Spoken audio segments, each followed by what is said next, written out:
So at the same time as my career path, I've also had my personal path. And my personal progression has also insisted that I understand particular elements about my living experience, understanding my sexuality, learning how to grow through grief. Both of my parents have passed away with cancer, so there is some really dynamic opportunities to understand morality and what occurs in life and the passing of life. In amongst that, I've also had to deal with my own physical and emotional trauma. That I was in a bashing quite a few years ago, which completely obliterated me.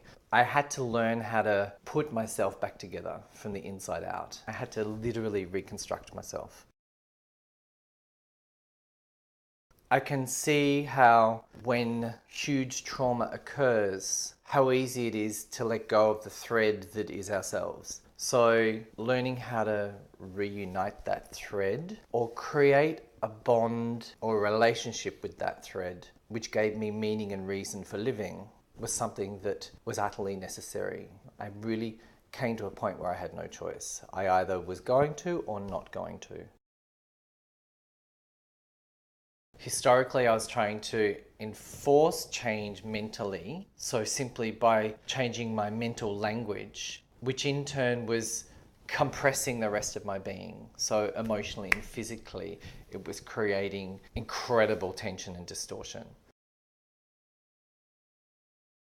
So my physical activities bring me pleasure. My emotional self-magnetism recreates that uplifting experience. And therefore my mental atmosphere finally encourages me in life, which is something intellectually and emotionally and even possibly physically I never really had. So I've become my own self-parenting based on what I knew or felt was missing, but yet incredibly necessary.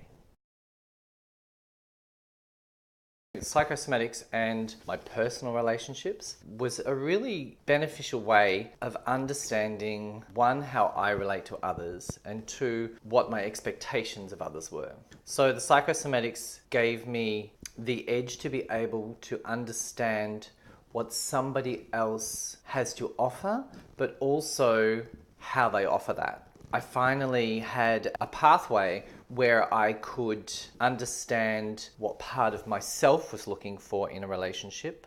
I could understand the universal concepts of what relationships are about. And then I could understand my partner inside of that. So I could legitimately see the conditioning and the opportunities and the depth of the understandings that he holds, which enabled me to learn or expand on certain limitations that were already within me from my own history, from my own upbringing. So it was really beautiful to be able to have a relationship, expand myself, and create deep bonds.